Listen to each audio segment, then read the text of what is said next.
Olá, meus amigos, minhas amigas. Queria agradecer, começar agradecendo, antes de mais nada, ao Zé Roberto pelo convite, pela oportunidade. É sempre uma boa oportunidade quando nós somos convidados a falar do Evangelho, sobretudo para falar do Evangelho e de Emmanuel, que é um benfeitor que particularmente gosto muito, aprendo muito com ele, e de uma casa espírita que tenho muito carinho também, que é o Centro Espírita Joana d'Arc, participo da casa, onde eu reencontrei muitas pessoas, muitos amigos. Então, é uma dupla satisfação estar aqui hoje. E hoje, comentava aqui com o Zé nos bastidores, um assunto muito importante. Um assunto que, se nós não nos atentarmos nos detalhes, nas nuances da fala de Emmanuel, nós vamos sair até com raiva do Emmanuel, pensando que ele exagerou.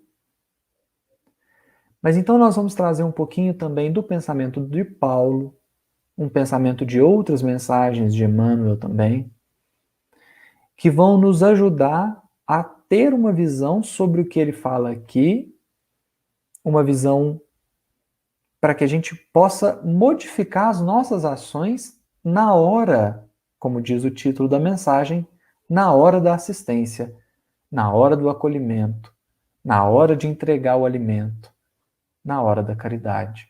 Então, capítulo 36, na hora da assistência, Emmanuel vai comentar Lucas 14, 13, mas quando fizeres convite, chama os pobres, aleijados, coxos e cegos. Essa é uma fala de Jesus. E ele vai vincular essa fala de Jesus a um trecho do item 9, capítulo 13 do Evangelho segundo o Espiritismo, que diz assim: auxiliai os infelizes.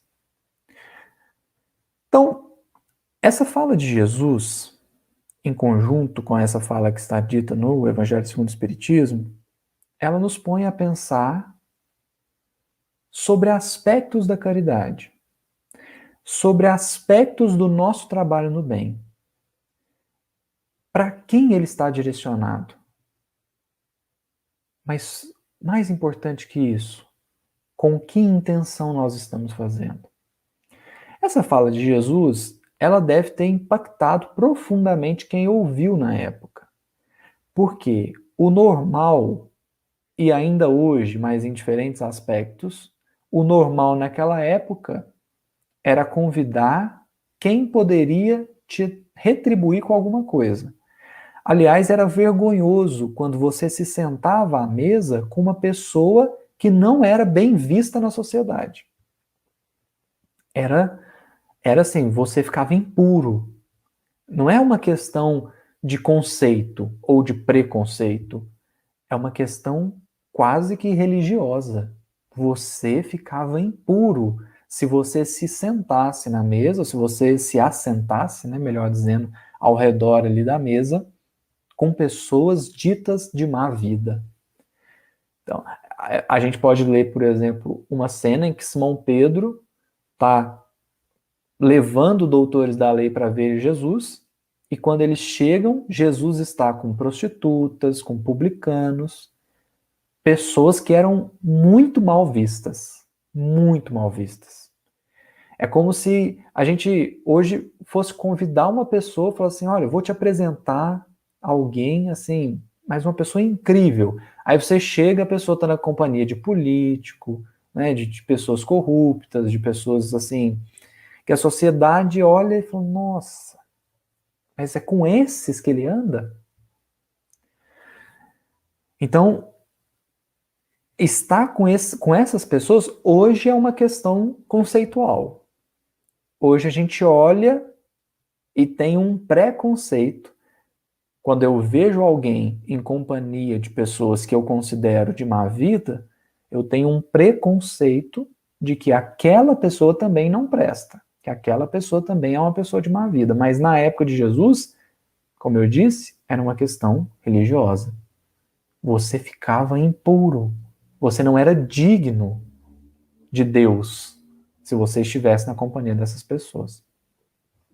Então Jesus reforça, ele reforça, quando fizeres convite, chama os pobres, aleijados, coxos e cegos. Chama os malquistos, chama os excluídos da sociedade. Essa é a fala de Jesus. Numa época em que dogmas, rituais, crenças supersticiosas estavam assim, como leis. Então Emmanuel vai traçar um comentário, vai deixar uma página para nós sobre a nossa forma de fazer caridade. Porque está muito claro para nós hoje que quando eu vou acolher alguém, eu preciso estar na companhia mesmo da pessoa que necessita. Ninguém vai pensar em distribuir cesta básica para uma pessoa, para uma família que está bem de situação. A gente sabe que os trabalhos assistenciais, e aqui o título é importante por causa disso, na hora da assistência, então, na hora de você atender alguém, na hora de você assistir a alguém, a gente sabe que a gente vai procurar as pessoas com necessidade. Ninguém vai se privar disso. Né? Ninguém vai, assim, ninguém que pense com bom senso vai tentar prestar um auxílio para alguém que não precisa. Então a gente já tem em mente, por exemplo, se eu vou distribuir uma cesta básica, eu vou buscar aqueles que estão passando grande necessidade material. É natural. Se eu vou fazer um atendimento fraterno, eu preciso buscar aquelas pessoas que não estão bem psicologicamente, que não estão bem emocionalmente. Tem um público, eu sei qual é o público que eu preciso atingir, determinado pela caridade ou pela assistência que eu quero prestar. O ponto que Emmanuel vai trabalhar aqui é o como eu faço isso.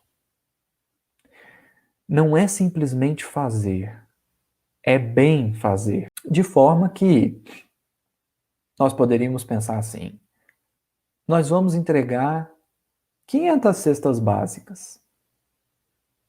Ótimo. Como que nós vamos fazer isso? Nós já temos o público, nós já temos as pessoas que precisam, mas como que nós vamos fazer isso? Porque eu posso distribuir as 500 cestas básicas sem olhar no olho de quem eu estou entregando. E eu posso distribuir as 500 cestas básicas me interessando por quem eu estou entregando, sem julgar para quem eu estou doando. Posso fazer isso. Então, é a gente prestar atenção no nosso comportamento mediante as situações em que nós estamos prestando assistência. E o Emmanuel vai nos convidar a isso, a refletir sobre isso. Então ele diz assim: nas horas de assistência aos irmãos que nos felicitam com as oportunidades do serviço fraterno. Esse verbo que Emmanuel usou não é à toa. Nas obras de assistência aos irmãos que nos felicitam com as oportunidades do serviço fraterno, porque serviço fraterno deveria ser uma felicidade. Ter a chance de executar um serviço sob a luz da fraternidade deveria ser felicidade, ou sinônimo de felicidade para nós. Que nos felicitam com as oportunidades do serviço fraterno em nome do Senhor, vale salientar a autoridade amorosa do Cristo, que nos recomendou.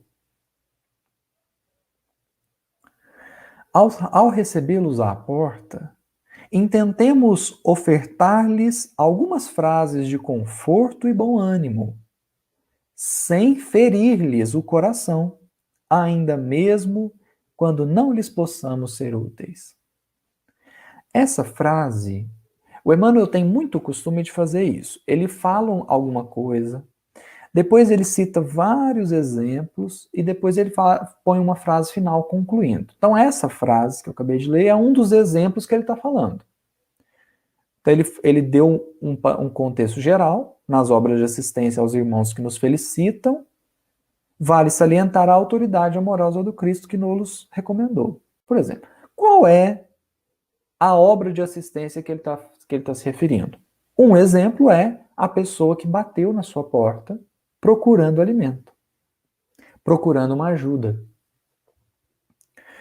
Ao recebê-los à porta, intentemos ofertar-lhes algumas frases de conforto e bom ânimo, sem ferir-lhes o coração, ainda mesmo quando não lhes possamos ser úteis. Esse aqui é o exemplo, e é mais ou menos o exemplo, o tipo de exemplo que ele vai dar nos parágrafos seguintes.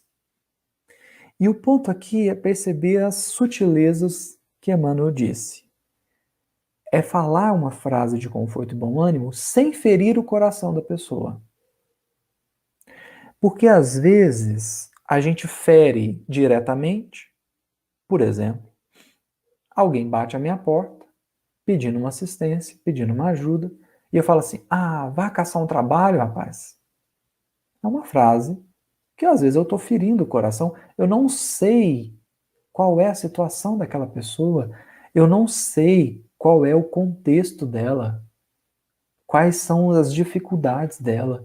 E eu simplesmente me ponho numa condição de falar assim: ah, esse aí é um preguiçoso, não faz nada.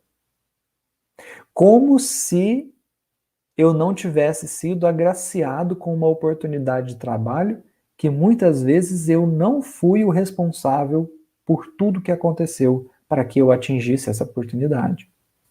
Às vezes a gente fala assim: ah, vai trabalhar, rapaz. Assim, mas será que ele já não está tentando?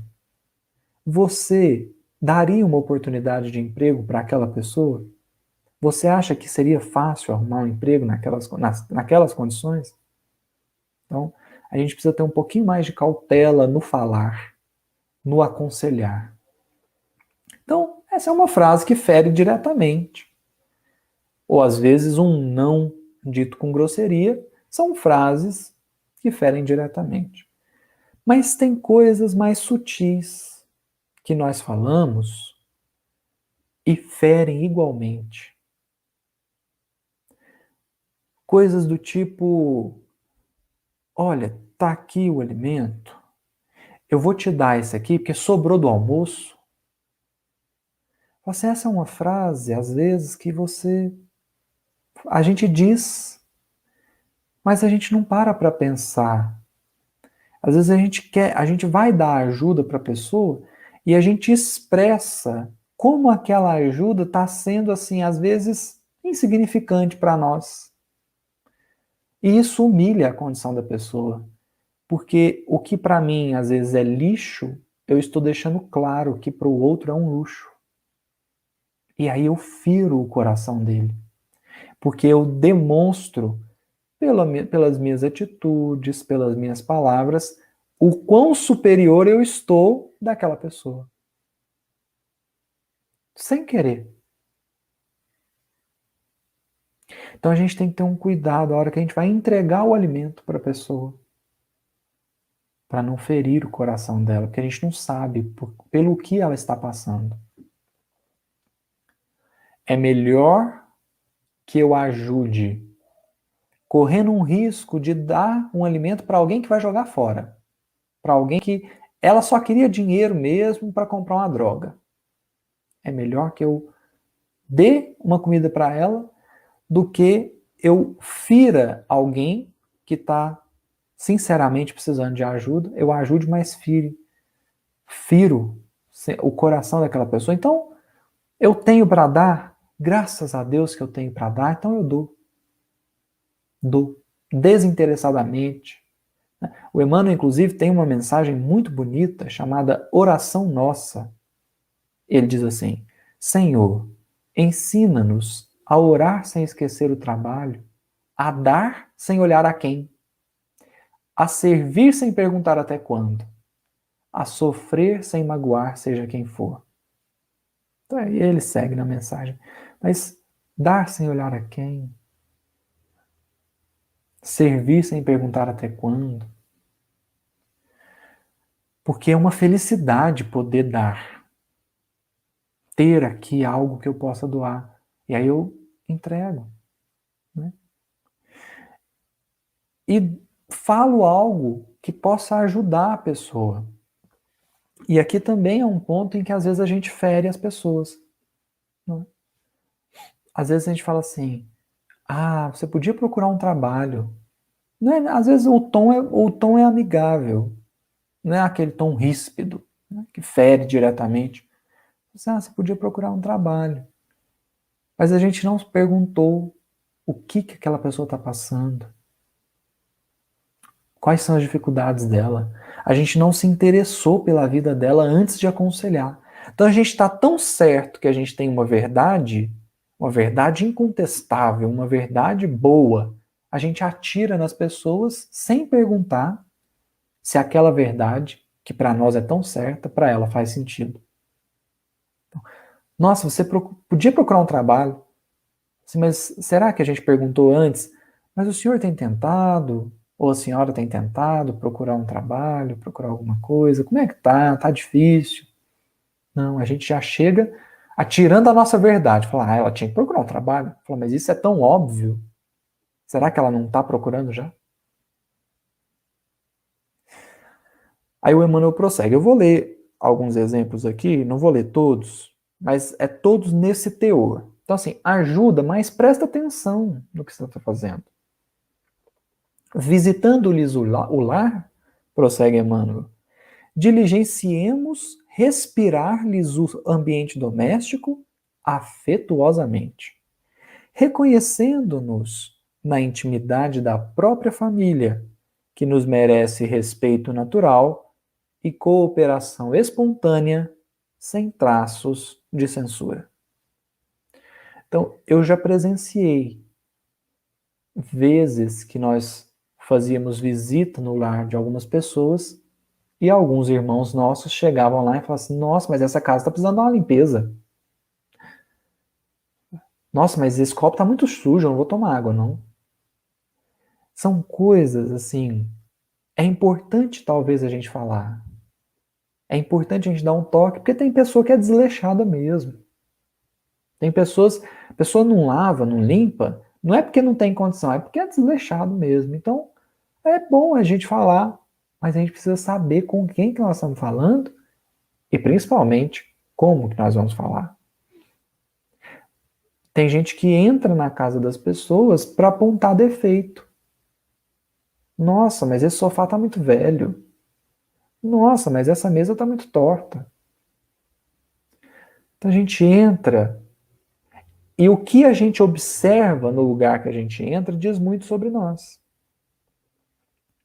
Então, alguém que entre e perceba de cara que a limpeza está precária, talvez é alguém que goste de ambientes muito limpos.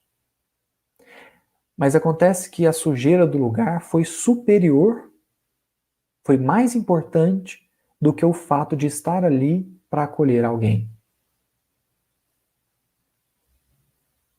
A pessoa entrou e falou, nossa, mas você podia ter cumprimentado as pessoas, se preocupado com o cotidiano delas, das dificuldades delas, e a primeira coisa que você notou foi que a casa está suja.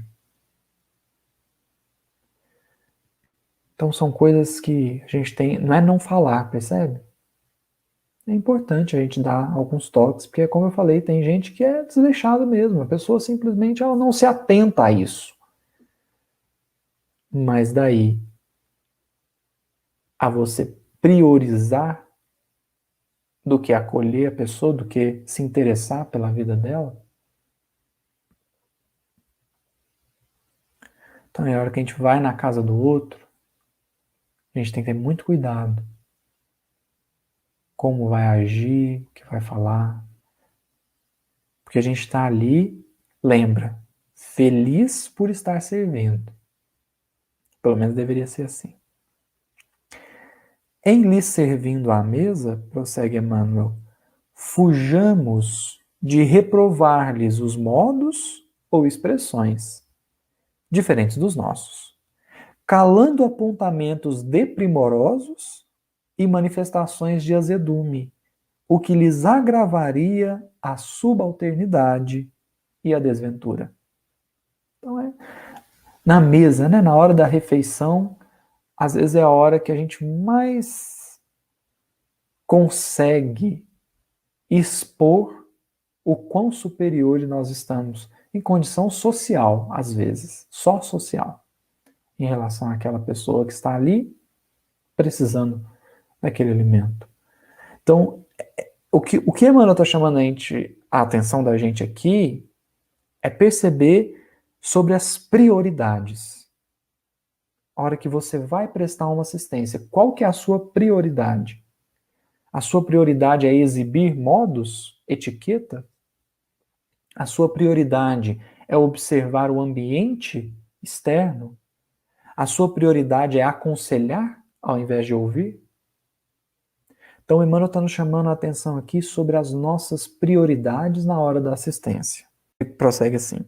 Na ocasião em que estivermos reunidos em equipes de trabalho, a fim de supri-los, estejamos de bom humor, resguardando a disciplina sem intolerância e cultivando a generosidade sem relaxamento, na convicção de que, usando a gentileza no veículo da ordem, é sempre possível situar os tarefeiros do bem no lugar próprio, sem desaproveitar-lhes o concurso valioso. A gente vai, porque trabalhar em equipe, gente, é difícil mesmo. Mas ainda aqui, como diz ele, a gente tem que cultivar, a gente tem que fazer, na verdade, o trabalho sem intolerância, cultivando generosidade, mas com bom senso. Um dos pontos essenciais dessa mensagem é perceber que pessoas valem mais que opiniões.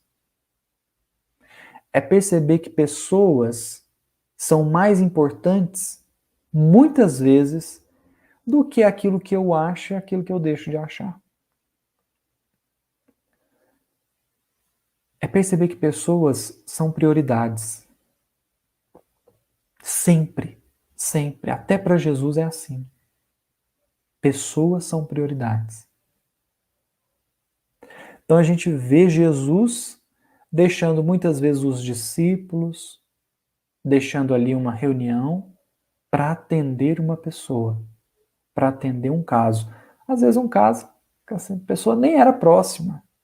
Jesus deixa a reunião em família, deixa a reunião, a confraternização, por assim dizer, e vai atender o outro.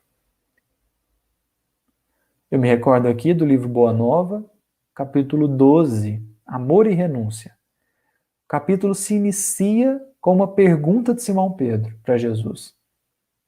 Simão Pedro pergunta assim: Mestre, em face das tuas ações nas bodas de Caná, não é de se pensar que o vinho iria ajudar ou incentivar o alcoolismo, os excessos? Como que a gente pode ponderar essa atitude sua de transformar água em vinho com a sua mensagem de amor, com o seu evangelho? Jesus favorecendo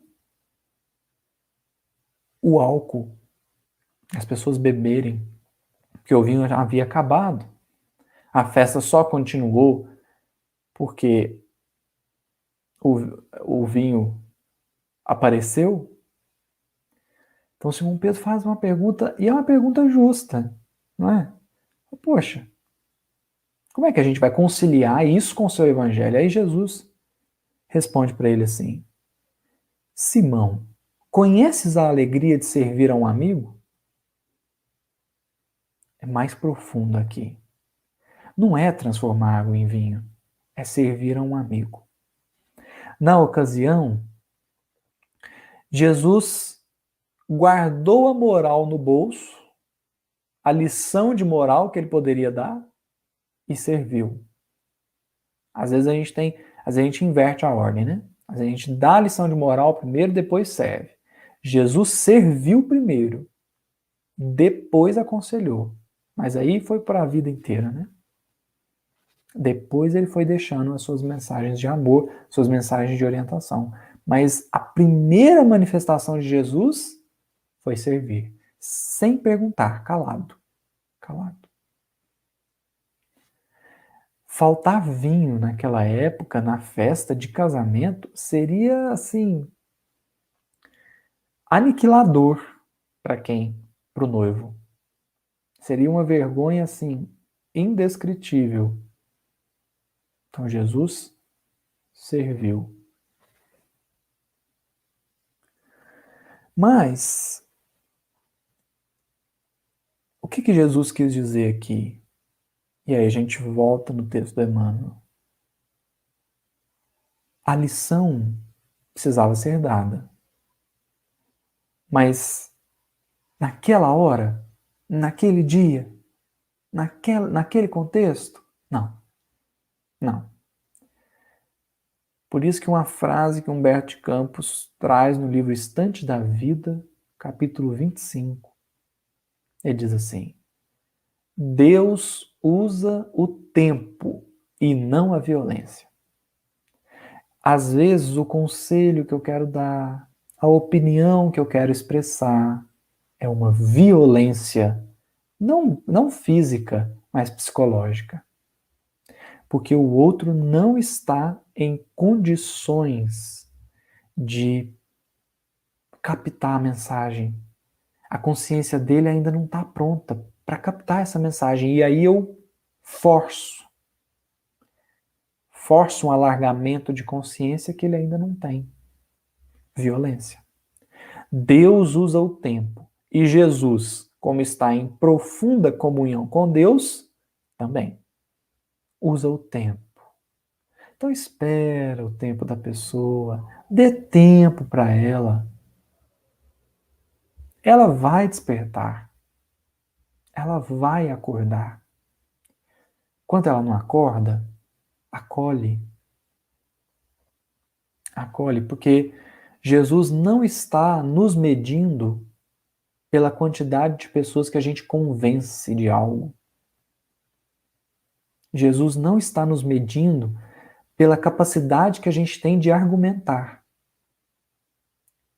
Jesus está procurando pessoas que acolhem as outras. Acolhe, acolher. Não estou aqui para tacar pedra. Não estou aqui para determinar quem está fazendo certo, quem está fazendo errado. Estou aqui para acolher. E é isso que Emmanuel está dizendo aqui. Nós estamos aqui para acolher, sempre acolher. Porque as pessoas valem mais do que as opiniões. As opiniões passam, as pessoas ficam. E as pessoas se transformam. Às vezes eu tenho uma lição de moral para dar para uma pessoa, mas ela não está pronta para ouvir. O que adianta? Se eu falar, vai ser pior. Então é melhor eu ir acolhendo ela, ganhando a confiança dela, porque aí depois quando eu falar, fica até mais, como que eu posso dizer? Fica até mais forte a minha fala, porque ela sabe que eu acolhi ela. Eu não estou aqui para destruí-la. Então a minha fala não é de destruição, a minha fala é de reconstrução. Mas eu tenho que ter acolhido primeiro. Imagina se quando Pedro deixa as redes da pescaria para ir seguir Jesus, imagina se naquela hora Jesus dissesse para ele assim: Pedro, eu preciso que você tome conta da casa do caminho quando eu for crucificado, e olha, é muito provável que você também seja. Ah, Pedro vai embora. Que é isso? Que mestre é esse? Que loucura é essa? Né? Pessoas dizem muito. Emmanuel apareceu para Chico, falou de 30 livros. Imagina se Emmanuel chega e fala dos 400. 412. O Chico, 30 ele já achou muito. Então é com o tempo, aos poucos, você acolhe a pessoa, fortalece ela, aí você dá a lição. A lição, às vezes, que serve até para nós mesmos. Nós que sabemos acatar com apreço e solicitude a todos os representantes dos poderes transitórios do mundo e que treinamos boas maneiras para comportamento digno nos salões aristocráticos da terra, saibamos também ser afáveis e amigos juntos dos nossos companheiros em dificuldades maiores. Olha só. Você trata com falta de educação, com grosseria, alguém que está socialmente superior a você? Seu chefe, seu coordenador?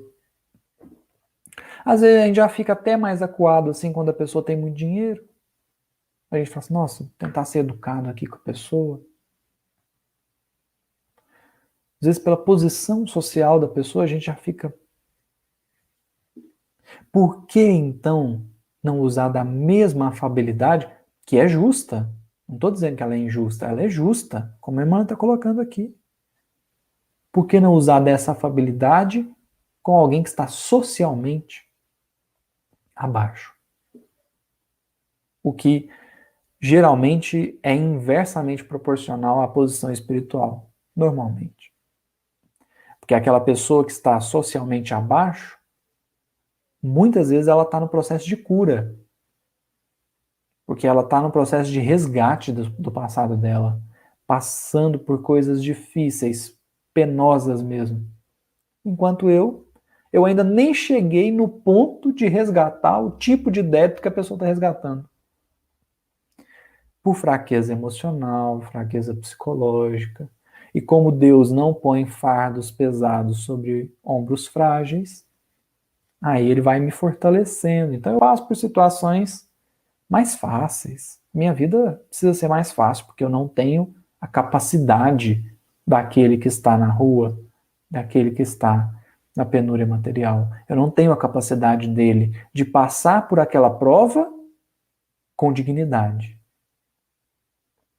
Talvez eu, no lugar dele, eu iria querer roubar, eu iria querer matar, eu iria querer trair. Então as pessoas, a gente não sabe quem são. A gente não sabe com quem nós estamos lidando. Às vezes nós estamos lidando com um espírito luminoso, mas momentaneamente escondido num corpo que não expressa a beleza dela. Esses que muitas vezes nós menosprezamos, que nós desrespeitamos. E o desrespeito às vezes é sutil. É tipo, eu parei no semáforo, a pessoa está lá vendendo algo e eu subo o vidro do carro. Eu não quero nem ouvir o que ela tem para dizer. É tanto desprezo, que quando a pessoa ouve, ou quando a pessoa percebe que alguém a ouve, alguém para escutar ela, ela até espanta. Então, você não subiu o vidro, a pessoa fica incrédula. Como assim você não subiu o vidro? Diz Emmanuel, eles não são apenas nossos irmãos. Eles não são apenas nossos irmãos. São convidados de Cristo em nossa casa, pelos quais encontramos ensejo de demonstrar carinho e consideração para com Ele, o Divino Mestre, em pequeninos gestos de amor.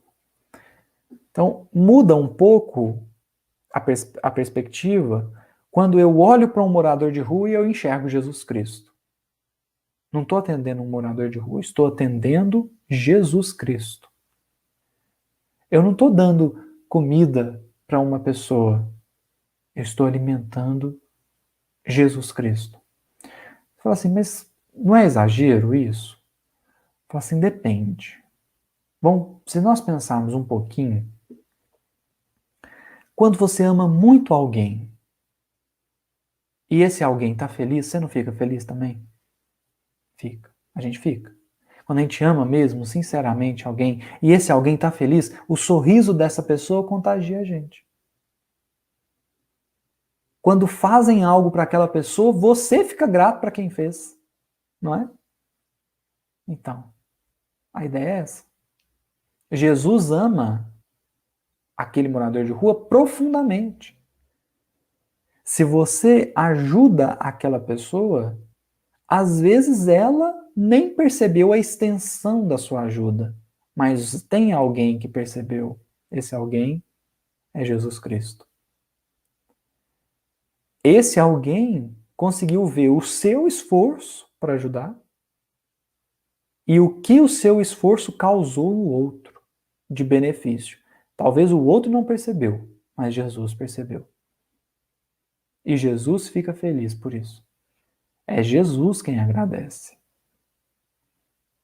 Aí, quando você pensa assim, o obrigado do outro, você até fica feliz, mas pensa que junto ou além daquele obrigado da pessoa, ou apesar do não obrigado, né, existe um obrigado do Cristo. Existe um agradecimento do Cristo. Isso muda a perspectiva. Isso muda a forma de olhar, isso muda a nossa relação com o outro. Quando a gente interioriza isso, quando a gente sente isso, muda. Essa é a mensagem. Por que eu falei que nós ficamos com raiva do Emmanuel? Porque tem trechos da mensagem aqui, principalmente nos exemplos, né, que nós lemos aqui um pouco, que a gente fala assim, não, mas a gente tem que orientar, a gente tem que, né? E o Emmanuel está pedindo mais cautela. Não é não orientar, mas é perceber o tempo da orientação. Tem que ter o tempo. Tem a hora exata. Mas eu tenho refletido muito sobre essa questão da assistência. Tenho pensado muito sobre essa forma com que a gente lida com a caridade. Porque tem gente que pega a caridade como obrigação. É o meu dever. Eu tenho que fazer, o Espiritismo falou, os Espíritos falaram para o Kardec, até o Kardec, a pessoa cita o Evangelho, o Kardec colocou lá o capítulo 15, capítulo 13 do Evangelho segundo o Espiritismo. Os Espíritos estão a todo tempo falando para a caridade, então eu tenho que fazer a caridade. Eu tenho. A caridade fica algo mecânico, fica algo frio, porque eu tenho que fazer. Perdeu a essência.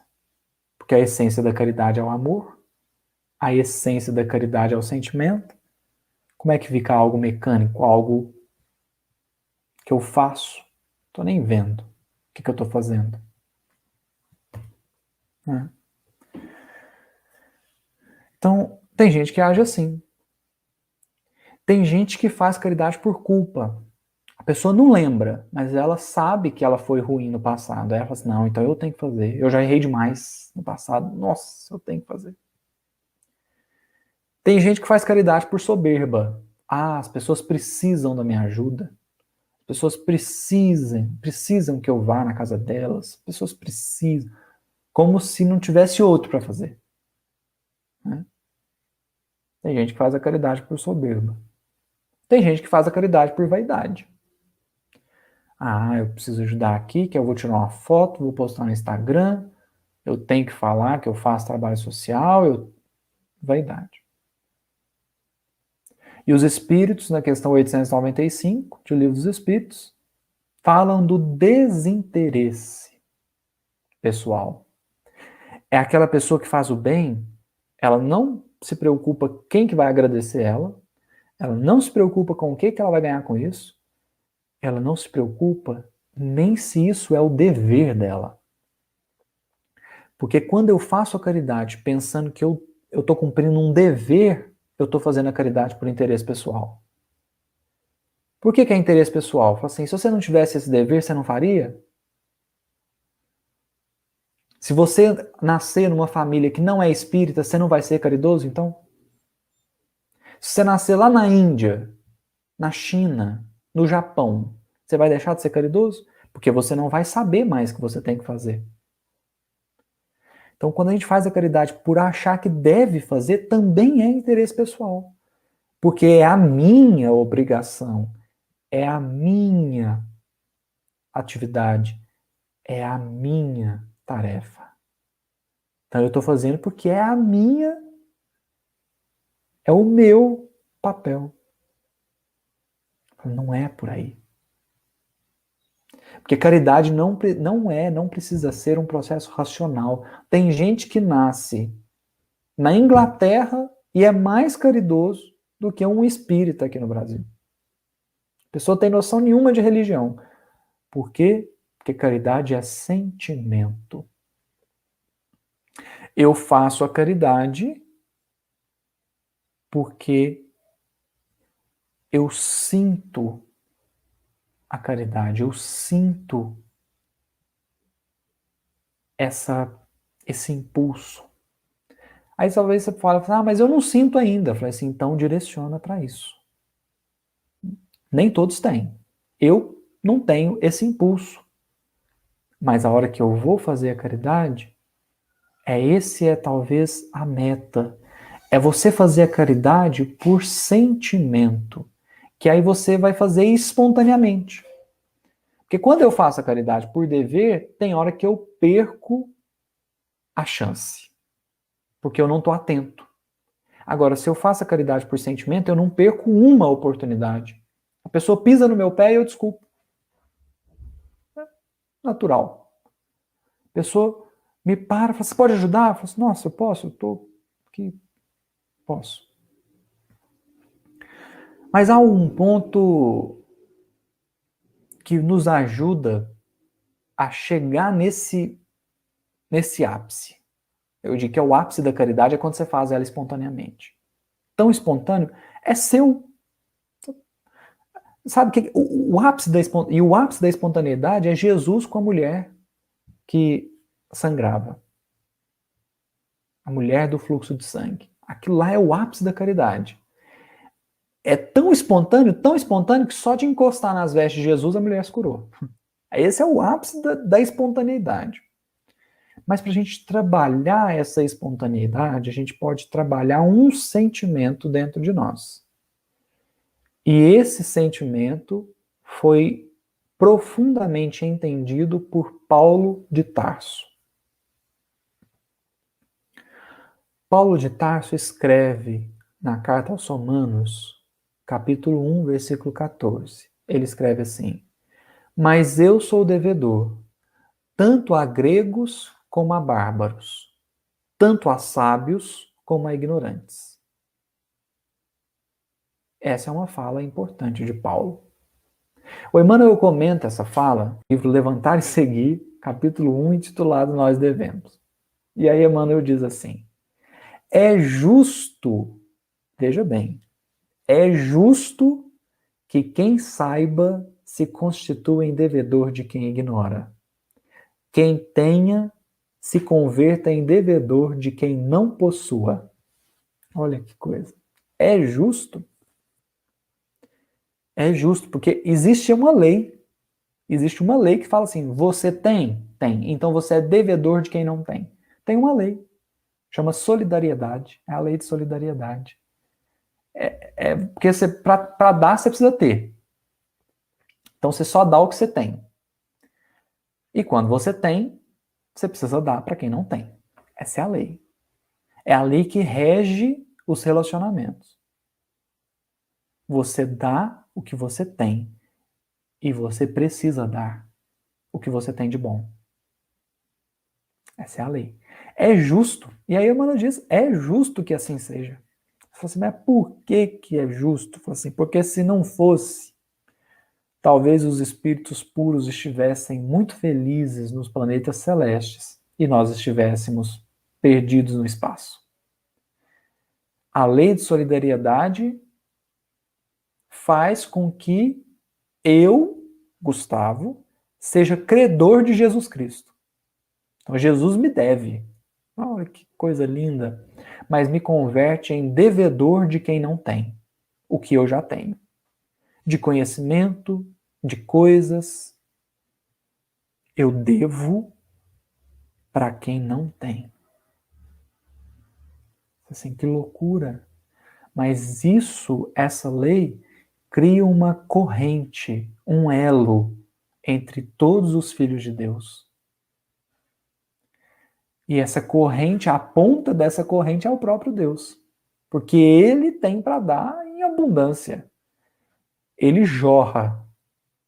E isso verte do alto para nós através da espiritualidade superior. Chega em mim por causa dessa lei de solidariedade.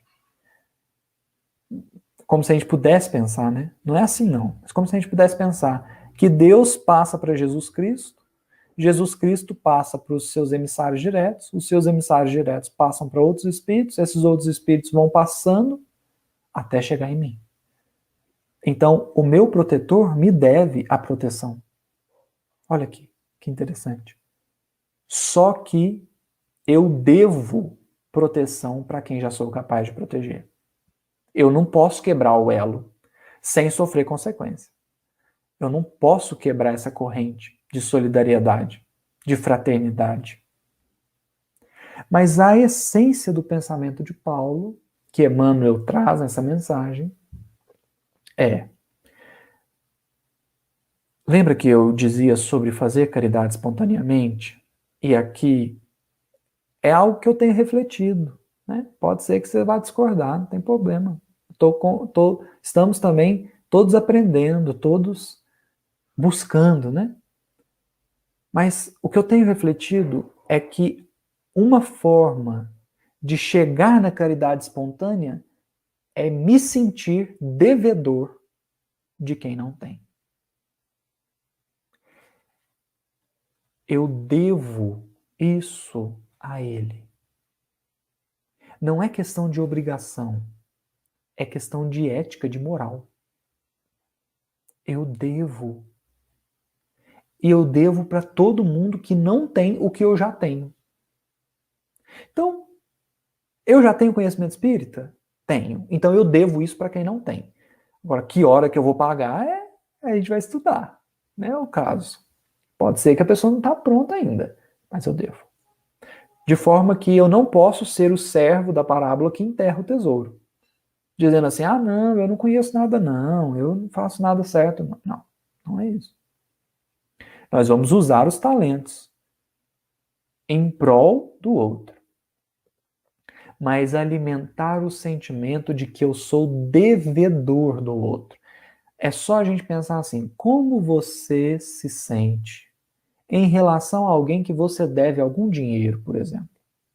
Você pegou o dinheiro emprestado com a pessoa e você deve para ela. Assim, nossa, eu tenho que pagar. Se você for honesto, você fica incomodado com aquilo. Enquanto você não paga, você não alivia a pressão. É esse o sentimento. Dever. É um sentimento, eu devo. Sou devedor. Que é o que o Paulo disse. Eu sou devedor a sábios e a ignorantes. Ou seja, ao sábio porque ele me ensinou e ao ignorante porque eu tenho que passar o que eu aprendi.